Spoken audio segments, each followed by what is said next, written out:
Senhor, tu tens sido o nosso refúgio. 2 Samuel, capítulo 21. E houve, em dias de Davi, uma fome de 3 anos, de ano em ano.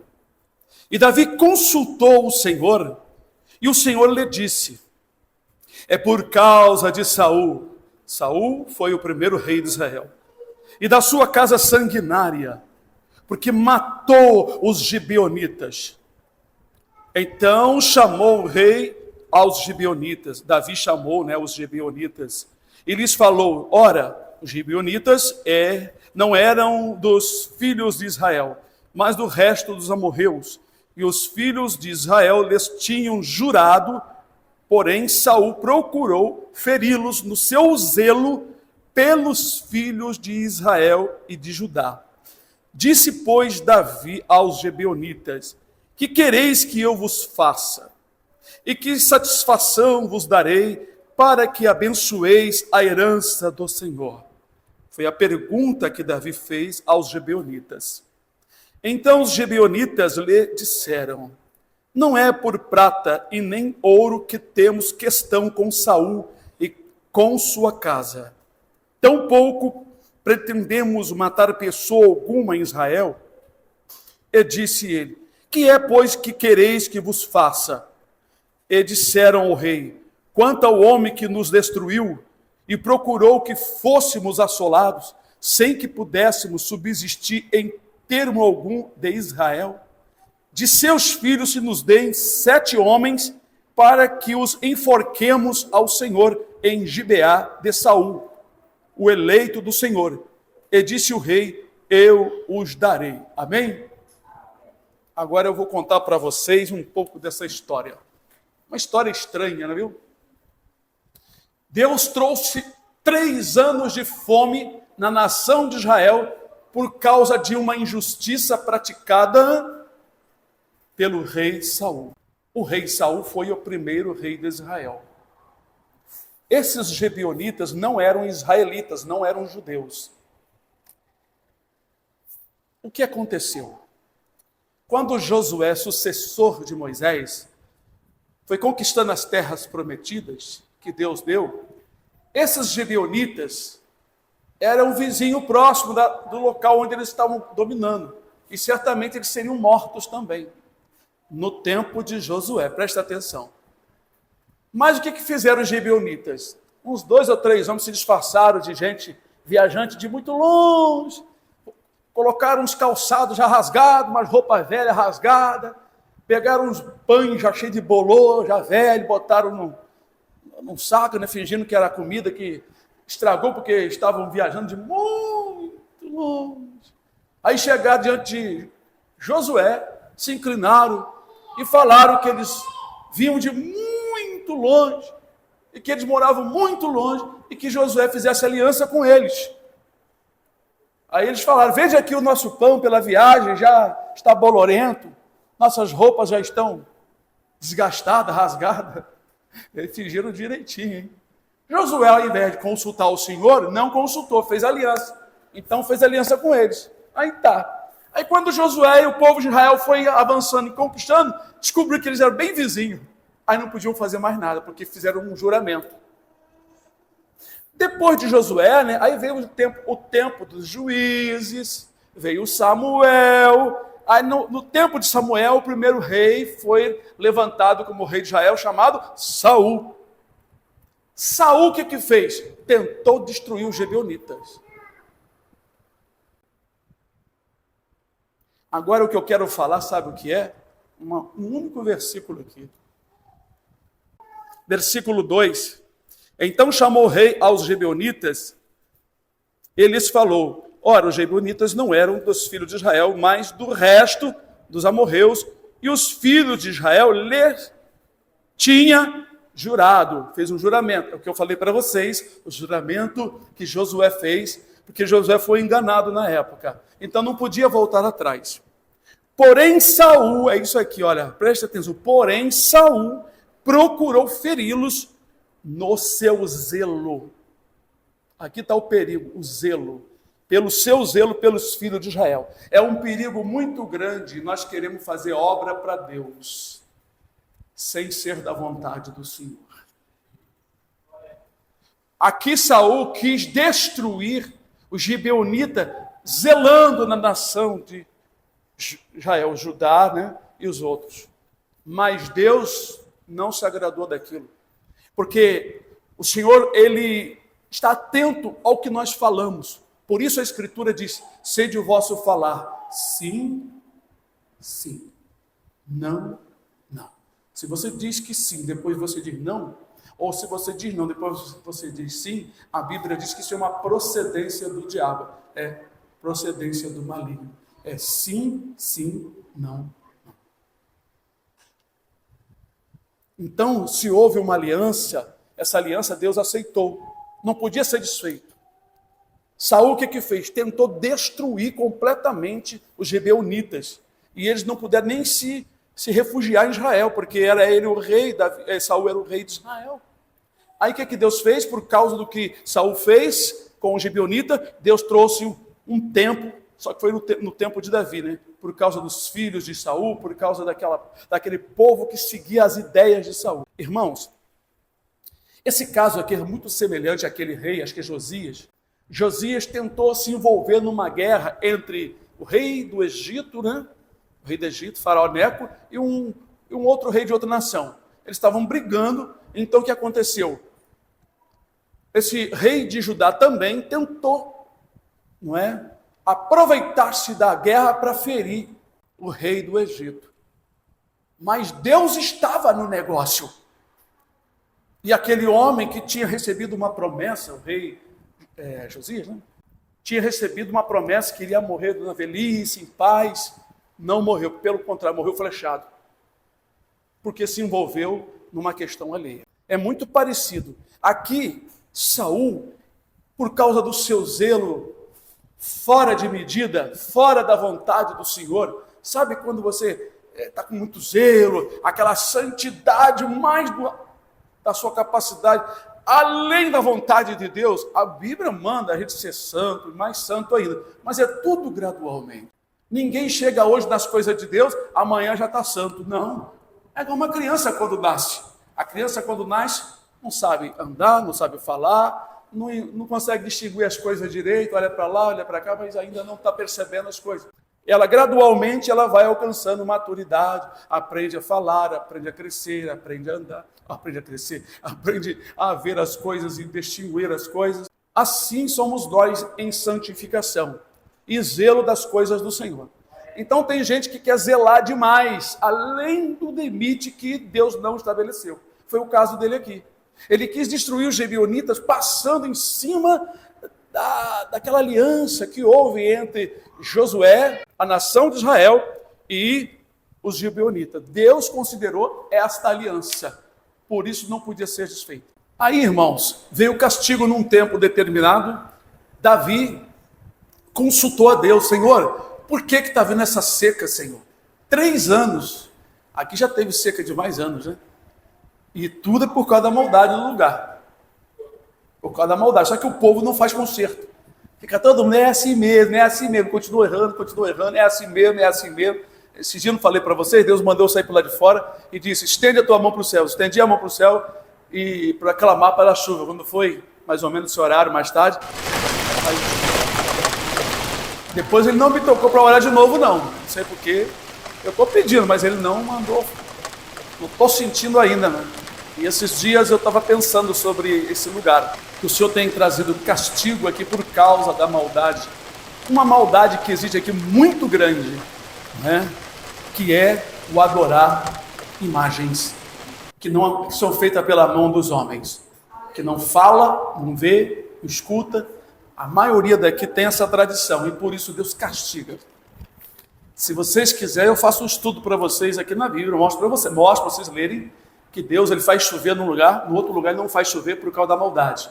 Ou então ele traz muita chuva para castigo. Está escrito tudo isso. Aqui, nesse texto que nós estamos lendo, Deus fez que não chovesse 3 anos.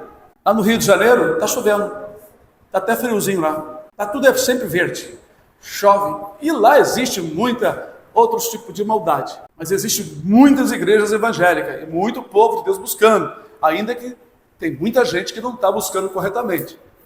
Mas existem muitas igrejas, mas muitas mesmo, muitas.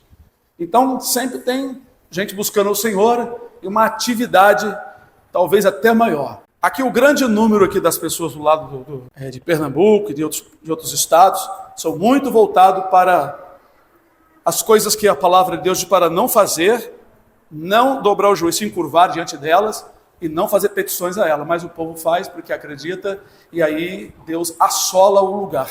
Aqui Deus assolou por uma outra causa. O Senhor, Deus, estava requerendo um conserto. Só que esse conserto, 7 homens pagaram com a vida. Eram os descendentes de Saul. Davi foi lá perguntar: o que é que vocês querem? Porque Deus trouxe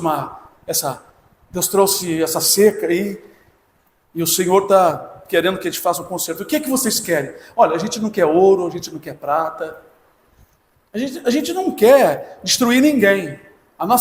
O nosso problema é com a casa de Saul, essa família sanguinária. Nós só queremos 7 homens só, para a gente enforcar o Senhor. Naquela época era assim. Ele não queria guerra, não queria, por exemplo, sequestrar ninguém, assassinar ninguém. Eles só queriam apresentar o Senhor, não é, aqueles homens, para poder a culpa cair sobre eles, e Deus aceitou, irmãos. Naquela época era assim. Davi, então, foi e buscou 7 homens. Acho que só de uma mulher só foi 5. Então, irmãos, Davi entregou aqueles homens na mão dos Gebeonitas. Os Gebeonitas enforcaram eles, a seca acabou. Aí Deus trouxe a chuva. Irmãos, quem controla essas nuvens, vocês... Tem dia que de manhã, irmãos, está nublado, cheio de nuvens. Essas nuvens são carregadas de água, mas não caem. Quando o povo começa a plantar aqui, até mesmo aqui, nós estávamos conversando com eles, sabe? Geralmente o povo se esquece de Deus, nem às vezes o culto quer vir, porque está cansado de trabalhar. Aí Deus, está cansado? Eu vou deixar vocês descansar. Vou tirar a minha bênção de sobre a terra, porque a terra é do Senhor. O céu é do Senhor, tudo é dele. E ele faz isso para nós pensar: puxa, será o que está acontecendo? Por que Deus assola essas regiões? É assim mesmo, esse lugar é assim mesmo. É assim mesmo não, irmão. Se o povo aqui se reunir, clamar ao Senhor, igual tem um filme, aquele Dama das Batatas, como é que era o nome daquele filme? O Fazendeiro e Deus. Quem quiser ou ver na internet, ainda dá para ver. É um filme muito bonito. Tem um momento triste que o meninozinho morre ali, mas é uma história real, mostra os personagens reais, e eles fizeram um filme. Então houve uma seca terrível. Mas apenas um homem de Deus, aleluia, um homem que se converteu ao Senhor, é bonito de ver, é bonito. A gente se emociona de ver. Estava tudo seco, ele tinha plantado batata. Deus orientou ele, mas não deu muito pouca chuva, e as ramas da batata secaram todas. Mas quando chegou no tempo da colheita, porque ele estava servindo a Deus, debaixo daqueles torrões, daquela terra seca, muita batata tinha crescido ali debaixo dele. É muito lindo. Tem uma queimada também que acontece, uma mulher ressuscitada, tudo foi verídico e real. Pode ver na internet, é lindo de se ver. Eu digo para vocês que quando nós nos voltamos para Deus e fazemos um conserto, consertamos o que está errado, fazemos uma aliança, um pacto com o Senhor, muita maldição é quebrada. Maldição familiar, maldição, olha irmãos, na saúde, maldição em todo lado é quebrado. Quando nós nos consertamos com Deus, as maldições são quebradas. Mas quando o homem continua no seu caminho errado, vem as maldições de tempo em tempo. E às vezes Deus não traz de uma vezada só não, para ver se a pessoa acorda, para ver se a pessoa desperta. As maldições são reais, elas existem. O livro de Provérbios diz assim: não havendo uma causa, a maldição não virá, não vai acontecer. Sem causa não existe maldição, mas se houver uma causa, ela vem. A terra tem sido amaldiçoada de tempo em tempo por causa do povo. As pessoas têm me perguntado a respeito da nação de Israel que entrou em guerra. No livro de Daniel diz que até o fim haverá guerra ali, porque eles rejeitam a Jesus como Salvador deles e estão esperando um outro que vai ser o anticristo que a Escritura diz, e aí que eles vão cair na realidade quando a nação estiver sendo banhada de sangue. Ainda o pior não aconteceu. Será pior do que o holocausto que foi dizimado, segundo alguns, 6 bilhões de judeus. Mataram jovens, crianças, as mulheres, eu vi um pedacinho de cena que eu não quis ver, né? As mulheres nuas com suas crianças, entraram assim num cômodo do tamanho desse aqui, cheio de chuveiros. Olha, vocês vão tomar um banho. Aí em cima, lá dos tubos, já prepararam em cima nos tubos, colocaram uma química, um produto químico, e tamparam aquele produto químico com a reação do ar, soltou um gás mortal e matou todas aquelas mulheres ali com suas crianças. Sem piedade. Vi outra cena que é muito ruim até de contar. Uma vala, mais ou menos da altura disso aí, dessa largura, assim, um homem sentado lá na cadeira e aquele monte de gente, criança, homem, mulher, e o homem com a metralhadora e matando. Depois eles iam vir com a máquina, que essa parte eu não quis ver, para enterrar tudo. A grande tribulação vai ser pior para os judeus e para quem ficar aí. Por isso Jesus está nos ensinando, incentivando, para que as pessoas busquem a Ele, porque está chegando um tempo muito ruim sobre a terra, chamado a grande tribulação. Serão 7 anos para quem ficar aqui. Aqueles que estiverem na obediência, Jesus vai tirar da terra. Chama-se o arrebatamento da igreja. Vai chegar um momento em que, no abrir e piscar de olho, vai desaparecer todo aquele que estiver na obediência. E as criancinhas também o Senhor vai levar. Mas é isso aqui, irmãos, que eu queria deixar para vocês, não vou estender muito, não é? Que o Senhor não aceita toda obra. Tem muita gente fazendo obra para Deus aí, sendo até extremismo, sendo extremista, né? Usando o extremismo no zelo, como tem esses terroristas que matam as pessoas achando que estão agradando a Alá, o Deus que eles acreditam, tirando vidas inocentes. Isso é um zelo demasiado igual ao de Saul. Saul queria destruir tudo, até os gibeonitas, que Deus tinha aceitado a aliança entre os gibeonitas e a nação de Israel no tempo de Josué. E por isso Deus se desagradou. E lá na Palestina, as guerras vão continuar até a volta de Jesus, quando ele voltar também para reinar aqui na terra, né? Que Deus abençoe os irmãos, que os irmãos continuem firmes. Nós vamos continuar na presença do Senhor, né? Estamos aprendendo a palavra e o Senhor vai continuar nos ensinando. Nós vamos estar atentos a esses ensinamentos, porque a palavra de Deus, ela nos ensina a fazer o que Deus quer e não o que nós queremos. Por isso Jesus disse: Pai nosso que está nos céus, santificado seja o teu nome. Venha a nós o teu reino, seja feita a tua vontade. Existem muitas obras que as pessoas leem versículo da Bíblia. Jesus diz aqui, e de pregar o evangelho. Ele falou isso para todo mundo? Será que ele falou para todo mundo? Está escrito, será salvo tu e tua casa. Será que vai cumprir na vida de todo mundo este versículo? Não. Naquela ocasião foi falado para aquele homem. Pode acontecer, pode sim, Deus salvar uma pessoa e daquela pessoa da família Deus salvar as outras. Mas eu já vi várias famílias que não foram salvas. Crê no Senhor Jesus, será salvo tu e tua casa. Eu estou na igreja, meus filhos vão ser salvos. Negativo. Se eles se converterem. Se eles derem ouvido, aí sim. Então, existem muitos versículos que as pessoas leem e generalizam o versículo. Não, está aqui, Jesus mandou pregar o evangelho, eu tenho que ir, né? Eu tenho que ir de pregar o evangelho. Eu fui criado assim. Eu tinha que ganhar alma para Jesus. Aí todo mundo aqui, naquela euforia, naquele desespero, tem que ganhar alma, eu tenho que ganhar alma para botar pedra na minha coroa. Eu falei, meu Deus, como é que eu vou fazer para ganhar alma? Eu nunca ganhei uma alma assim. Aceita Jesus? As pessoas ouvem, né? Mas então, amados, às vezes nós deparamos com um ensinamento que está fora da vontade de Deus. Nem todos são chamados para evangelizar, para ganhar almas. Tem irmãos que são chamados apenas para viver o evangelho, dar um bom exemplo de vida. Só isso. Tem outros irmãos que são chamados para orar, aconselhar um e o outro, ser bondosos, bondade. Tem outro que é chamado para ajudar financeiramente. Está escrito, isso é um dom de repartir. Tem outro que é chamado para ter visão, dom de visão. Outro é chamado para ter dom de revelação, dom de profecias. Ah, mas tem que ir pregar o evangelho. Jesus disse isso para os seus discípulos. E os discípulos não citaram mais essa escritura para todo mundo, mas só para quem Deus chama. Ah, ir de pregar o evangelho? Aí todo mundo fica, não, eu tenho que pregar, eu tenho que sair. Não, você vai falar de Jesus numa oportunidade que Deus te der. Uma palavrinha, um conselho para o seu amigo, sua amiga, sua colega de colégio, está lá triste, chorando, aí você lembrou daquele versículo tão bonito, né? Entrega teu caminho ao Senhor, confia nele, Ele tudo fará. Vinde a mim, todos vós estáis cansados e sobrecarregados, e eu vos aliviarei. Você apenas está passando uma palavra. Agora, evangelizar, entregar folheto, não é evangelizar. Isso aí nunca foi. Isso é costume das igrejas. Ah, pega um monte de folheto. Não, eu vou evangelizar hoje. Vai, irmão? Eu vou entregar os folhetos. Você vai entregar folheto. Evangelizar é outra coisa.